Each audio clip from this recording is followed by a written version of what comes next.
Hello from New Mexico, everybody. It is so great to have you here.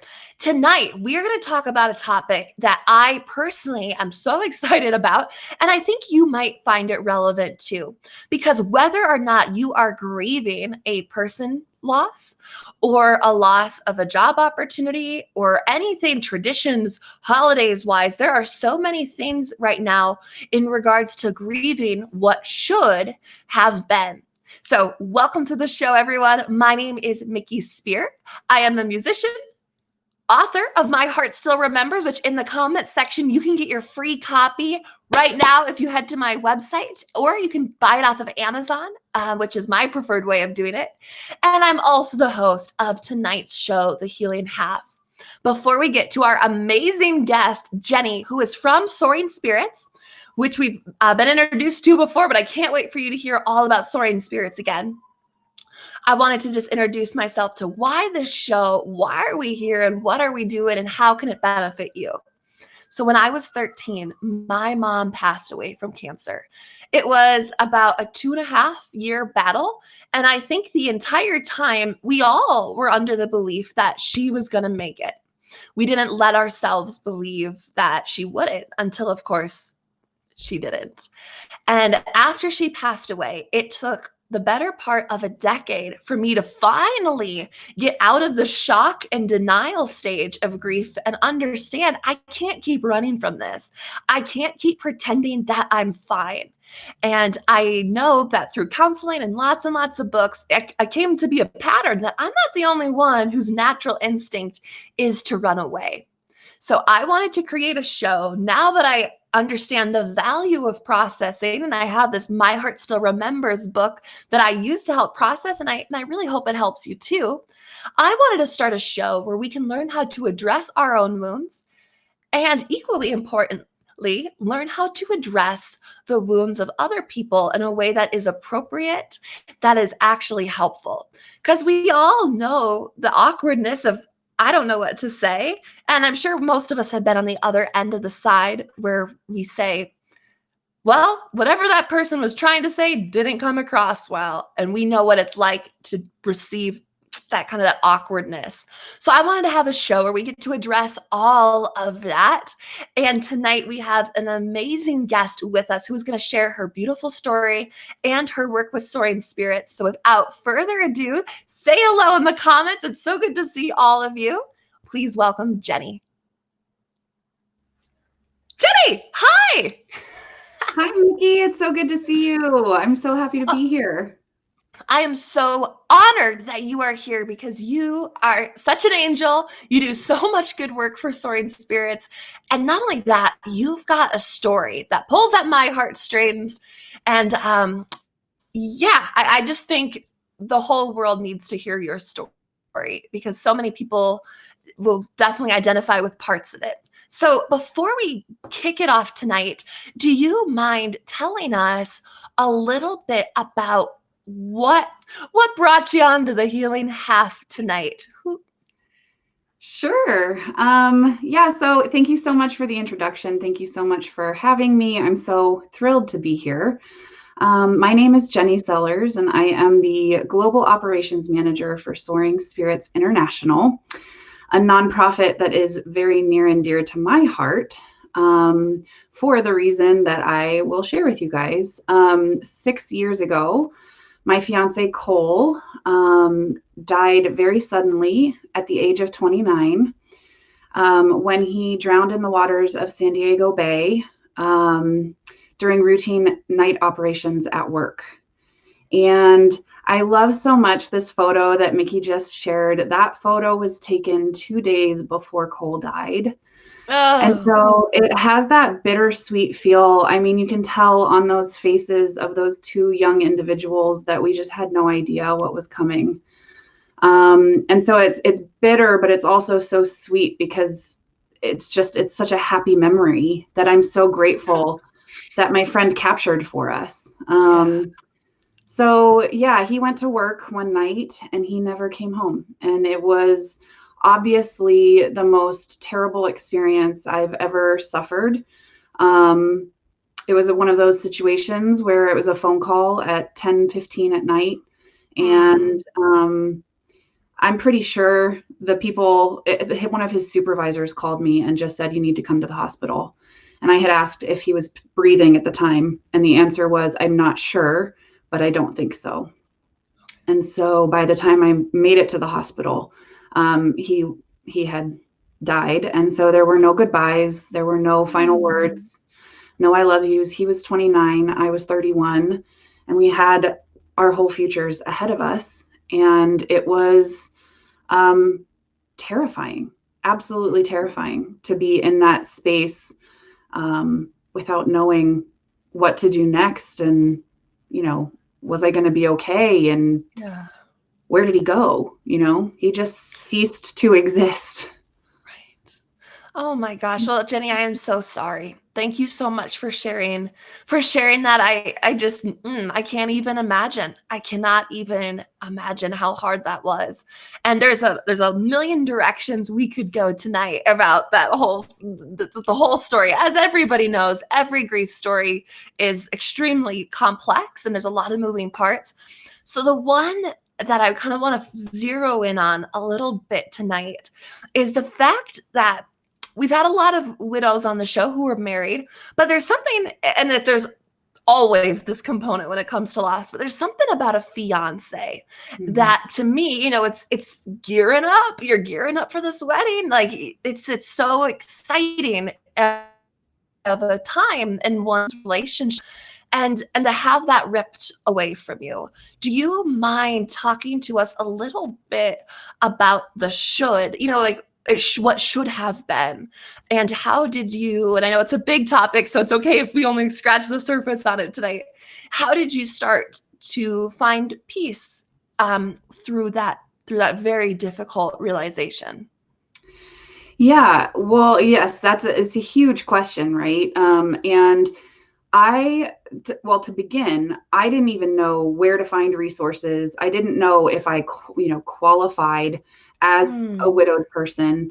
Um, I knew nothing about what support might be available. And um, as far as the shoulds, like I said, he just ceased to exist. And so you're in that space with this whole future ahead of you that involves your person. You know, we were already living together. There was supposed to be this lifelong future ahead of us. mm, There was potential for children. There were all these dreams and goals and things that you build up when you're with that special person in your life. To then have that suddenly ripped away, there's like a blank slate in front of you that you never wanted, asked for, or expected. And so yeah. what do you do? You know? Right. Yeah. Right. I love that imagery of a blank slate that you never asked for. And so in that moment, you just found out your fiance dies, all those things that you just mentioned, you live together, potential to have kids, all this stuff kind of started to fade away. And I know I obviously I can't relate to that exact situation, but I think a lot of people who have lost, part of the loss is not only what you're grieving, the Yeah. current things, the tangible things that you can point to, but the things that you imagined that were going to happen. So, kind of with this blank slate, how did you begin to, I don't even want to say move on because that's not the right Right. word, but how did you start to recover from that massive blow? Yeah. Well, and I mean, you can relate too. You were supposed to have your mom for, all of these huge milestones in your life. And so, I mean, I know you can relate to that. Oh, Um, thanks. yeah, no.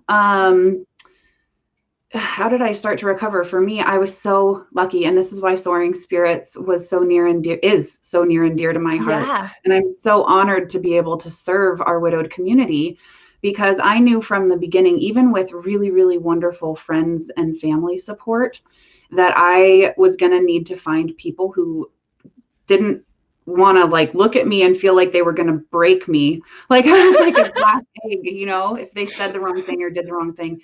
I just felt so fortunate to have family and friend support, but I did a Google search and all of a sudden Soaring Spirits arrived on my computer screen, and they were having their one of their marquee programs, Camp Widow, was happening 3 weeks from when I found it. And this was so early on, Miki. I found this thing 7 weeks after Cole died. And so Camp Widow was happening 3 weeks later. So at 10 weeks post loss, I found myself walking through the doors of this thing called Camp Widow. Again, do I qualify? What what am I doing here? I'm 30 years old. Like, yeah.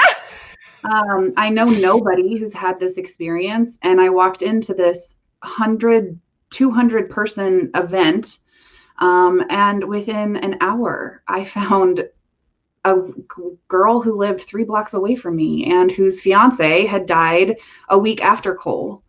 No way. I swear to God. And it was she was my lifeline, but her, as well as the other people that I was so fortunate to have met that weekend, I walked in there completely just shattered and walked out, obviously not fixed. That's impossible. You never get fixed. Oh, I see Christy's with us. Hi, Christy. You never get fixed from this, but I walked out feeling so much more supported, lifted up, and held gently than I had in the previous 10 weeks. And to know that that community existed at any time and that their resources and programs were available to me, that was step number 1 for healing. Step number 2, once I got settled in to that, and I'm talking like step number 2 took probably 4 years. Okay. It's not, it didn't start right away, but was really, the rebuilding really started when I felt like the color had returned to my life again. When I could see things outside of the shades of gray, and that just took time and hard grief work to get to that space. And from that point on, it was anything and everything that I was curious about. I think the last time I had painted was when I was in kindergarten, and I was like, this is kind of fun. So I would go do like wine and painting nights with my girlfriends. And I found such a relief in that, because it was the first hour I had spent where I wasn't consumed by grief. I was consumed by like a creative process. Yeah. I love that. Yeah. And so that was kind of the notification in my mind that was like, oh, I just had a question about this thing. Like, now I'm going to go, maybe I like, for me, it turned into energy work. It was like, what's all this stuff about energy? And so that has led me down a path that has been so healing. And so I always tell people, follow whatever you find that's curious, that makes you go, huh, like, I wonder what that's about. And just, it might not be a good fit, but at least you've tried it. And so community, resources, grief work, and curiosity. I love that, Jenny. That is so beautiful. And I know part of the benefit of the show is I get to be the first one eating the popcorn and soaking up your answer. So the one idea that I just had, again, in thinking, how do I help somebody who's raw? Like you said, I don't want to walk on eggshells, but I also don't want to come across too crass and be like, whoa, take it easy. I just lost somebody. And it's finding that delicate balance. So I love the idea of encouraging people to chase their curiosity. That's something all of us can do to encourage people we know who are struggling, and just be like, what are you curious about? And how, as a friend, can I come alongside you and support you in that curiosity? That's an amazing thing. So thank you so much for that. And kind of to piggyback off of that, I took some notes. You said that in some ways people were treating you like they didn't want to break you, kind of holding you a little too gently. But at the other side, we know the stereotype is people, especially for younger widows or widowed people, is they kind of say, well, it's been a year. Time to move on, right? So it's two extremes, right? In the dichotomy of like way too fragile and way too pushy. What did people say that didn't really help, so that we as people and community can maybe be a little more careful with what we say to someone, especially a fiance who's passed away? That's a great question. I have so many things running through my mind as you're Let it all out. asking. I know, right? First and foremost, my sweet brother was so kind. So my whole family lived back east, and they flew out immediately, like dropped everything, Mm. flew out to be with me. And he just kept looking at me with the face, right? The like, and he would say, he just, the only thing, like he was feeling so much for me, and the only way that he could put that together in words was, I'm so sorry, and you're so strong. And I at the beginning it was fine, but then it just got to be a little overwhelming, because it was the face and then followed by the same words. And so I ended Right. up telling him, I love you so much. Thank you so much. But could we maybe change those words? And so Okay. he Yeah. said, sure, yes. And so then he'd walk up to me and he'd be like, I'm so here for you.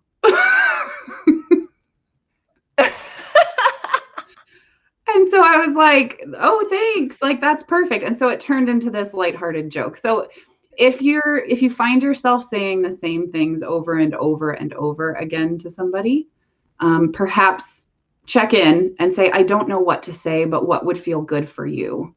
Okay. As far as the younger widowed aspects, yes. There's a lot of stuff that is meant to be supportive, but it's also comes across as being a quick fix, which is, we get a lot of, oh, you're young, you'll find love again, or you're young, there's still time to have children, which is really hard because, okay, first of all, what am I supposed to say to that? There's nothing Yeah. I can say I to don't that. know.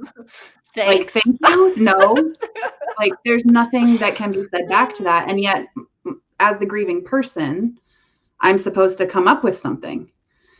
And Hmm. so I would suggest for anybody who's supporting somebody who is young and widowed in their life, just to say, don't go that direction. Yeah. Anything that starts with the words at least. Yeah, let's just take those words out of our mouth. Never say Yeah, at least ever again. I just wrote it down. At least. at least. Yeah. At least you're young. At least okay, this was the other one. At least you didn't have kids yet. What? Ooh, ouch. Yeah. And Gosh, it's and like, and yeah. what am I, thank you? Like, what? Right, yeah, what do you say to that? So, I guess that kind of does make so if somebody says something, or I'm sure you probably got tons of those comments, what is a way for somebody to communicate that that hurt them? And say, like, like, "I know you meant well by that, but, like, ouch." And I guess, like, kind of I'm thinking of my own self, and as I'm sure most of us do, we usually just take it, and we just Yeah. kinda say, I don't want to get into this. I don't want to make them feel bad. And then all of a sudden, we're on the side of, I'm trying to not hurt their feelings. Right. So, is there a polite way to kind of correct somebody, especially if it's not a brother or like someone who you're Yeah. like, has Yes. really good intentions and their heart. So it's like more of an acquaintance. Any words of wisdom on how to be like, ooh, please don't say that again. Yeah. I am a firm believer of just letting them know. But I know Yeah. so many people, especially in the beginning weeks, months. In the beginning, I took it too. Like, Yeah. I didn't have the strength, the energy, the wherewithal to come up with anything, and so it was always just like, thank you, I guess. Like, okay. But then it got to the point within the first few months, even, that I was so tired of doing that, of swallowing my Hmm. own feelings and making myself feel worse because the person I was speaking with didn't actually know how to support me or whatever. The only way that was going to change was if I actually started saying something. And so I would just always say, like, wow, thank you so much. I appreciate that. However, you know, maybe next time, or, one of the things that was said to me was that whole at least thing. Well, at least he's in a better place. And I was like, but he wasn't, not that it's ever okay to lose your person, but he wasn't sick. Like Yeah. he wasn't struggling. He was vibrant. And so I would just say, I appreciate the sentiment. However, that kind of makes it feel like he's in a better place. The better place is here with me. And I would just leave it. Like, it's like when people would ask me, oh, how are you? Expecting me to say that you're fine. My response was, in the beginning, I'm doing okay. I'm doing as you would expect. And then it just turned into, you know what? I'm going to be honest, because if I'm not honest, nobody is going to know how I'm really doing or how I'm really feeling. And so some of the things that I would suggest would just be to say, today is a hard day, or this is a hard month. And if you want to help educate people, instead of just saying, how are you, just tack on the word today, because how we are today is going to be different from how we are tomorrow, how we were yesterday, how we were 10 minutes ago. Yeah. So how are you today is a much more genuine question, I think, for those who are grieving to hear, because it's something they can answer. Oh my gosh, Jenny, that's amazing. Thank you. I'm going to go back and rewatch all of this and like take all those notes down. And then I guess I'll kind of say that for everybody watching, whether it's live or as a replay, I will have this replay and all the notes from the show in a summary email sent out later this week. So you can definitely find ways to stay in touch with Jenny if her story has touched you. And we'll make sure we do that. And we also have the Soaring Spirits website in the chat feature, but I'm going to post that there one more time.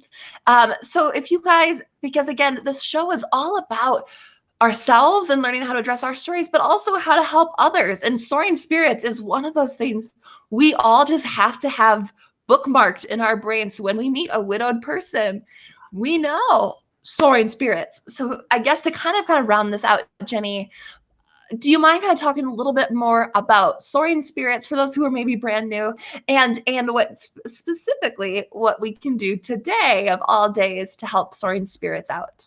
Yeah, so Soaring Spirits, I mean, it's a nonprofit organization that has a multitude of programs and so many resources for anybody who has lost a spouse or a partner or somebody that they were expecting to spend the rest of their lives with. Inclusivity is in the bones of the organization, which is I'm so grateful for, because I was a recipient of those services without having been married yet. And so that goes for, age, race, sexual orientation, marital status, religion, everything. We serve anybody who has lost the person that they were expecting to spend the rest of their lives with. We have programs galore. We have a blog that's written every day of the week by one of our 7 Widows Voice blog authors. We have the Widowed Village Forum is an online forum where you can connect with other widowed people based on everything about your age, time since loss, what type of loss you've suffered, whether it was as a result of an illness, a sudden loss. If you're a survivor of suicide, we can connect you with other people who've lost their person to suicide. We obviously have the Camp Widow program, which right now we just actually hosted 2 weekends ago, a Camp Widow virtual event for more than 200 widowed people joined us on Zoom. It was incredible. Just the sense of community. Yeah, the sense of community that you can get just through a computer was, it was incredible. It was incredible. What else? I mean, we have regional social groups across the United States, Canada, and we have one in Ireland. I love that. Yeah, that meet twice per month, typically in person, but right now a lot of them are meeting virtually. We are hosting weekly Zoom calls for newly widowed people specifically. Anybody who's widowed and a part of the Widowed Village program, and we're doing semi-weekly or bi-weekly. I always get those two confused. Me too. No idea. For those who were specifically widowed by COVID. So we have a group of about 50 people that we're serving.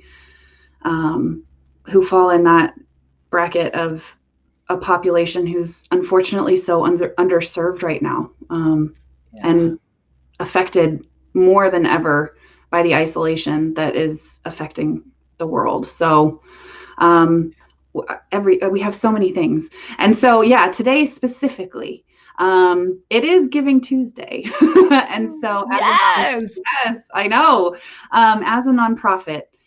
We are largely funded by individual donations. There is slim to no grant money for organizations that serve adults who are grieving. Mm. So, because we're adults, we're supposed to be able to figure it out. So there's really no money set aside for this population of people. So individual donors they are the bread and butter of our ability to be able to continue serving. And right now, specifically, we have the ability to have 2 matching donors. If we're able to raise $10,000, they will double that for us. So we have the ability to turn 10,000 into 20,000 right now. Oh So my gosh.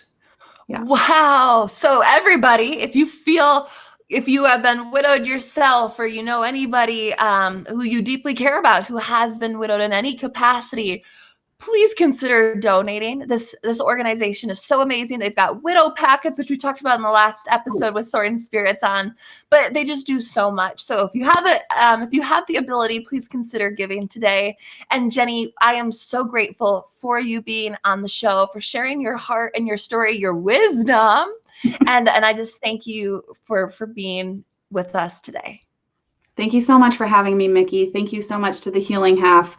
We are so grateful that you found us and that we're friends and that we're supported. What you're doing is incredible. So thank you Oh, for having these conversations about grief. thank you, Jenny. That means the world. I'm right back at you. So thank you so much. Bye. Have a nice day, Jenny. Bye. Okay, you guys. Isn't she amazing? Oh my gosh, I'm over here crying during her story. The whole thing is so important that we talk about, especially in regards to, like she said, that younger component where people say, well, at least this, and well, at least that. What a great reminder that we should just take that out of our vocabulary and remember it's not our job to find the silver lining. It's not our job to try and take somebody out of grief and be like, well, hey, look at me doing my song and dance. Like, take a look over here and distract them. If anything, it's our job to just sit and be with them and just say, this sucks. Like, there is no word that can fix that.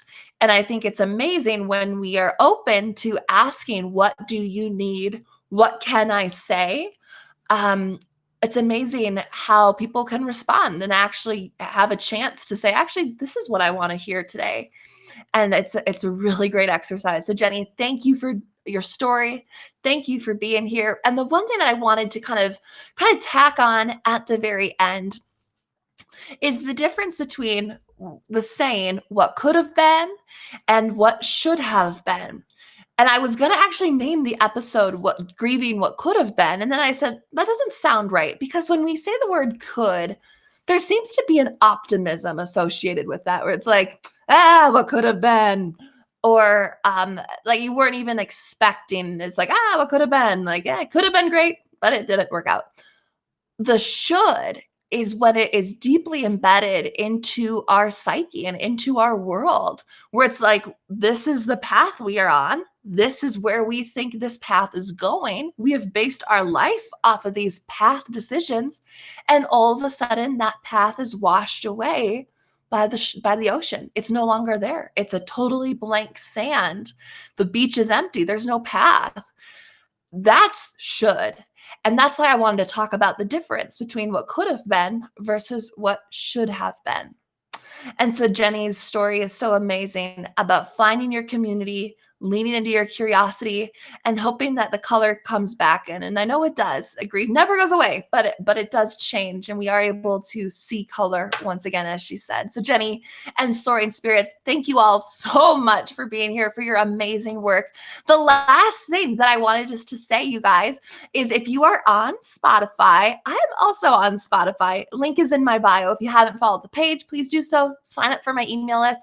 But then also find me on Spotify, because last week I had an absolute blast with my dad singing our duet, Light a Candle for Me, which will be releasing shortly before Christmas.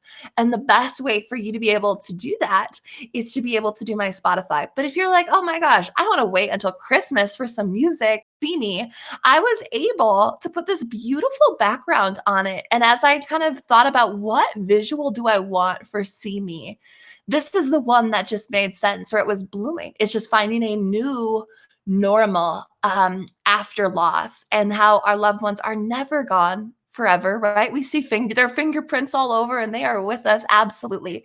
So if you haven't listened to See Me before, please check out my song. I can't wait to share it with you and see if those flowers show up for you. Hopefully they do. If they don't, let me know, because I just think it's a really beautiful add to a song that means so much to me. So that's where I'll leave you with today. Next week, I can't wait to see you guys. We're going to be talking about gardening and nature and healing and how it's all connected. And if this show had wisdom that you liked or anything like that, thank you for sharing it with a friend. Feel free just to hit that share button and send them a private message over Facebook, or tag them in the comments, or invite them to my website. Like Jenny said, grievers, whether the loss happened this year or 20 years ago, are an underserved community. And I'm really, really excited to keep serving them through the show, through my music, through connecting with Soaring Spirits like Jenny and her wonderful organization, but as well as my book, My Heart Still Remembers. And so I can't wait to get that to you guys. So again, I'll see you next week. And if you need anything, please don't hesitate to let me know in the meantime. Bye, everyone.